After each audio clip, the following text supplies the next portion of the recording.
Certains pensent trouver la réponse à cette question dans l'histoire, ou même d'anciennes légendes. Mais pour les experts, il s'agit là d'un mystère que seule la science peut élucider. Pour connaître l'histoire de ce diamant, les scientifiques ont dû effectuer un voyage dans le temps et revenir plusieurs milliards d'années en arrière.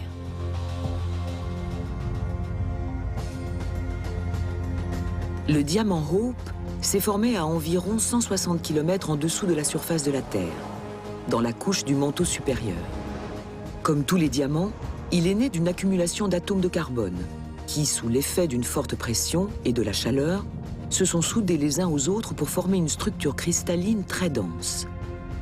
Pour remonter à la surface, la pierre doit résister à un long voyage.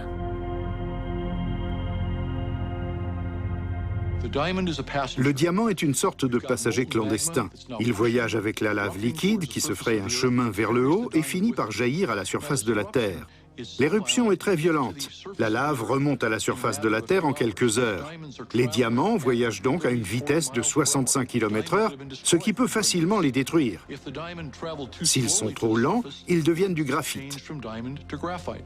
Seulement une pierre sur 1 million ou même 1 milliard réussit à remonter à la surface.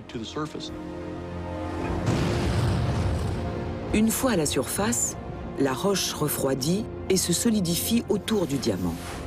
Lentement, après plusieurs millions d'années, la pierre volcanique s'érode et libère la gemme. Le Hope a été charrié par les eaux d'un fleuve du subcontinent indien avant de reposer dans un lit de gravier. Et c'est là qu'au milieu du XVIIe siècle, un homme découvre le plus gros diamant bleu jamais vu au monde.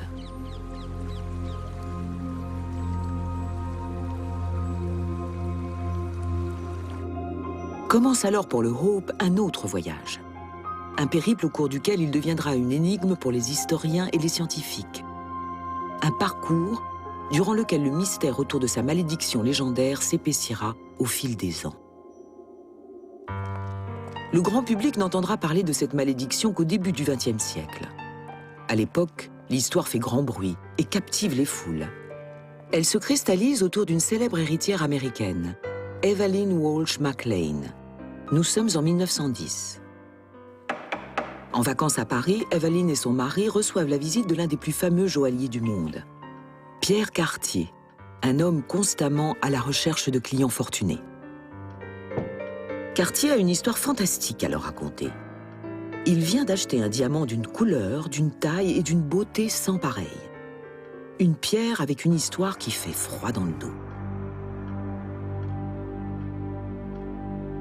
Celui qui l'a découvert l'aurait volé sur l'œil d'une déesse hindoue dans un temple en Inde. Juste après, le voleur aurait été dévoré par des chiens sauvages. Depuis, une malédiction pèserait sur tous ceux qui possèdent ce diamant. Une reine française l'a porté et a fini sur la guillotine. Les propriétaires suivants, l'une des plus riches familles d'Europe, ont été ruinés. Loin d'effrayer Evelyn, le récit de Cartier renforce son désir de posséder ce diamant. Evelyn était totalement fascinée par l'histoire de Cartier. Elle était comme envoûtée. La mise en scène de Cartier était habile. Pendant tout le temps qu'il racontait son histoire, il tenait le petit paquet avec le diamant bleu devant lui.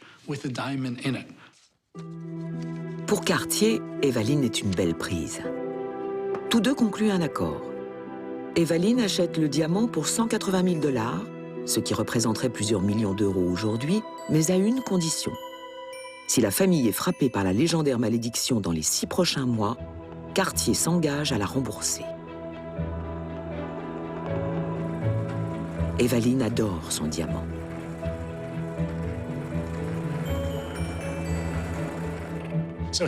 C'est Evelyn chez elle. Elle porte un diamant au cou. C'est le Hope. Elle aimait les caméras, elle était sa propre réalisatrice. La vie d'Evelyn Walsh McLean a tout du conte de fées. Née en 1886, elle est la fille d'un chercheur d'or qui vient de faire fortune. À 22 ans, elle épouse Ned McLean, dont la famille possède plusieurs banques, une société de chemin de fer et le journal Washington Post. L'acquisition de ce diamant est l'un des plus grands moments dans la vie du couple. Ils vivaient dans un luxe inouï. Ils avaient tout, même un terrain de golf. Ned était très proche du sénateur et futur président Harding. Dans leur propriété, il y avait de gigantesques fontaines. On se serait cru dans un film hollywoodien.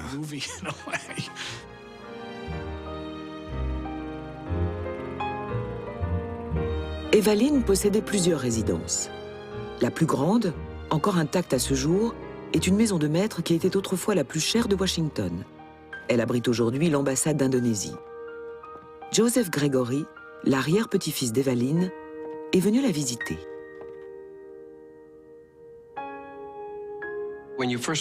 Quand on entre, ce qu'on voit en premier, c'est le vitrail Tiffany au plafond de l'entrée. À l'époque, combien de personnes pouvaient s'offrir ça? Même le président des États-Unis n'en avait pas les moyens.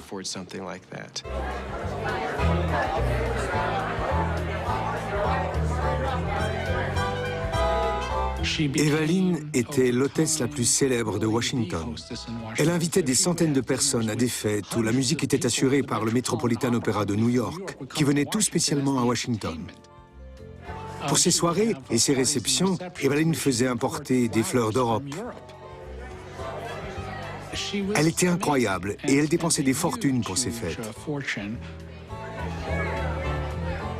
Célébrités, hommes politiques et même le président américain se prestent à ces réceptions, sachant qu'ils passeront une soirée inoubliable dont le Hope sera le clou, porté par un drôle de mannequin. Elle avait un dog allemand baptisé Mike, et ce chien portait le Hope de temps en temps. Elle faisait tellement confiance à Mike qu'il avait même le droit de sortir de la maison avec le diamant au cou. Quand elle voulait qu'il rentre, elle sifflait par la fenêtre et Mike lui rapportait le diamant.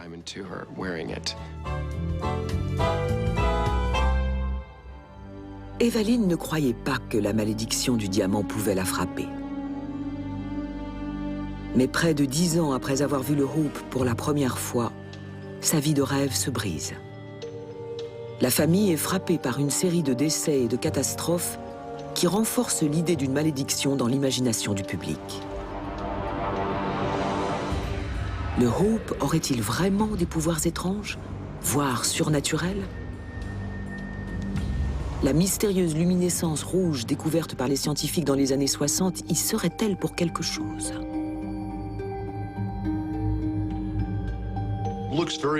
Il ressemble à une braise rougeoyante sur un barbecue la nuit. Quand je regarde ce diamant, je vois un charbon ardent.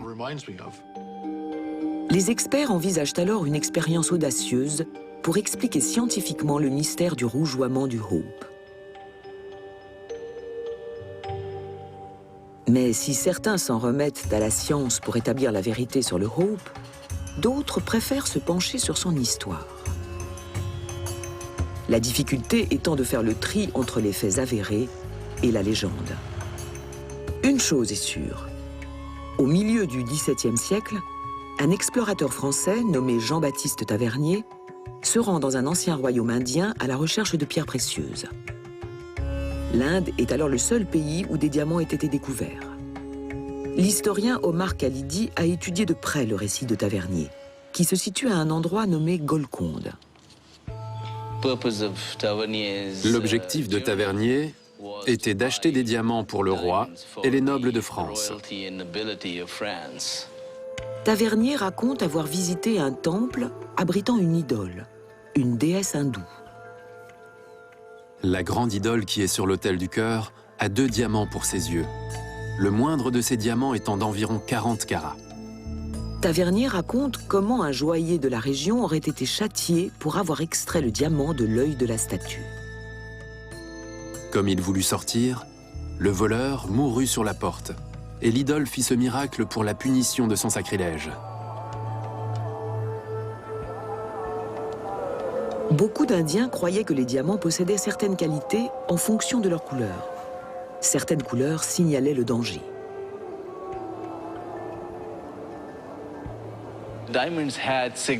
Les diamants ont toujours eu une signification totalement indépendante de leur valeur marchande.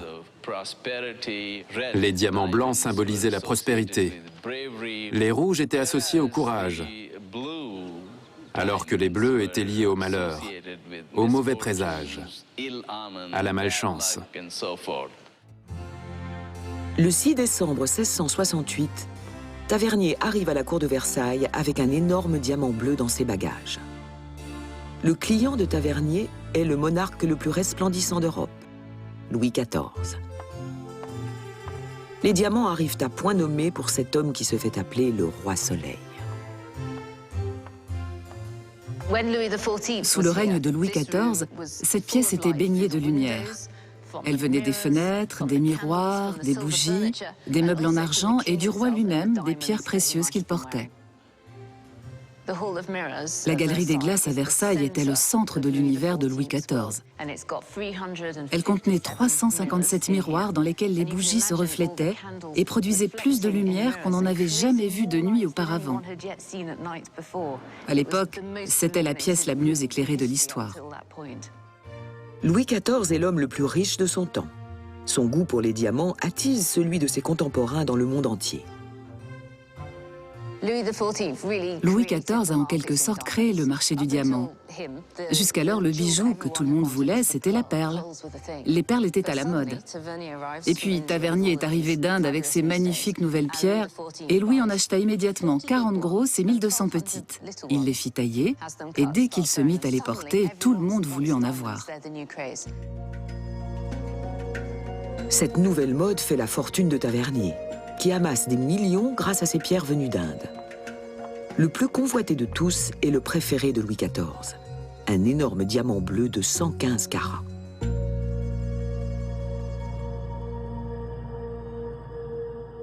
Mais le roi Soleil n'est pas totalement satisfait du diamant que Tavernier lui a rapporté. Il décide de le faire retailler. L'art de la taille des diamants n'en est qu'à ses balbutiements. Pourtant, le maître joaillier de Louis XIV réussit un tour de force. Il taille et polit 63 nouvelles facettes dans la pierre et crée ainsi le diamant bleu de la couronne de France, qui ne pèse alors plus que 69 carats.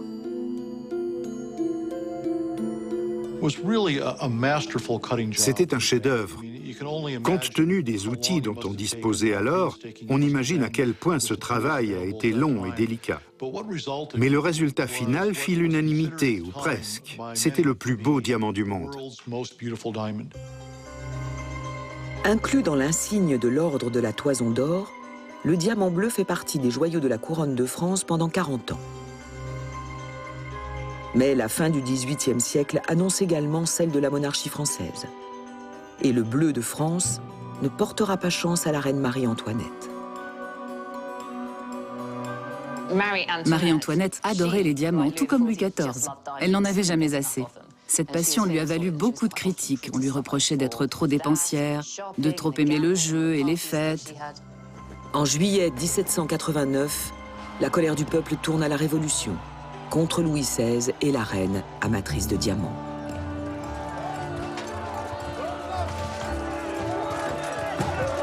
Lorsque Pierre Cartier racontera l'histoire du diamant à Evelyn Walsh Maclean, il se fera un plaisir de lui expliquer que Marie-Antoinette portait le bleu de France juste avant d'être guillotinée. Après la Révolution, les joyaux de la couronne sont mis en sécurité à l'hôtel du Garde-Meubles, place de la Concorde. Aujourd'hui, l'hôtel de la Marine. Mais ils n'y resteront pas longtemps.